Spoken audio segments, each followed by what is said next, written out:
করছি এবং বাংলাদেশ এবং প্রবাসী ভাইদের দৃষ্টি আকর্ষণ করছি, আপনারা সকলে এই মানুষটির পাশে দাঁড়ান। দেখেন ওনার 3টা বোন, দেখান তো একটু ক্যামেরা দিয়ে। এ হচ্ছে ওনার 3টা বোন, এই 3টা বোন। এই 3টা বোন আসতে আসতে ওনার দোকানে মূলত ওনার জায়গা সম্পত্তি ফিরে পাওয়ার জন্য। আপু, আপনাদের জায়গা কতটুকু পরিমাণ আনুমানিক? আপনিও ছোট ছিলেন। কত মিজান ভাই, কত পরিমাণ আপনাদের জায়গা? 1 একর 65। 1 একর 65। 1 একর 65 শতাংশ। ওনাদের সম্পত্তি হচ্ছে 1 একর 65 শতাংশ। তো দেশবাসী ও প্রবাসী ভাইদের সকলের দৃষ্টি আকর্ষণ করছে এবং বিভিন্ন রাজনীতি ব্যক্তিগণ আপনারা চাইলে কিন্তু ওনার সমস্যা সমাধান করে দিতে পারেন।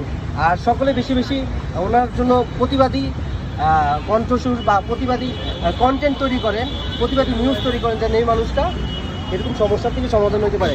আপনারা অবাক হয়ে যাবেন যে আমার মেসেঞ্জারে এ পর্যন্ত মানে কয়েকশো মানুষ এই জমি, আর মিজান ভাই ভাইরাল হইতে দেখা মিজান ভাইয়ের জায়গা সমস্যা হচ্ছে, এরকম অনেক মানুষ যারা ভাইরাল হয় না তাদের জায়গা সমস্যার সমাধান হচ্ছে না।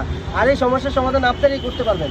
এক সাংবাদিক, এক ইউটিউবার, এক কন্টেন্ট ক্রিয়েটর, আপনারাই পারবেন এই তাদের মানুষের। আপনারা তুলে ধরার চেষ্টা করবেন, যেখানে অন্যায় পাবেন, যেখানে ভূমিদস্যু পাবেন সেখানেই তুলে ধরার চেষ্টা করবেন।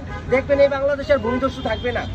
মানববন্ধন করার চেষ্টা করেন। মানববন্ধন, মানব অধিকার সবারই আছে, মানববন্ধন করতেই পারেন, আপনি আপনার পাওনা চাইতেই পারেন, সেই জন্য মানববন্ধন করেন।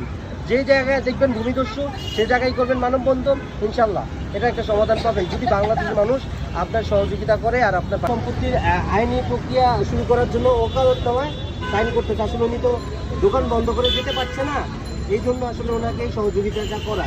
কারণ দোকান বন্ধ করলেই ঝামেলা হয়, যেটা আপনার শেষ। হ্যাঁ, এখন আপনার বোনেরা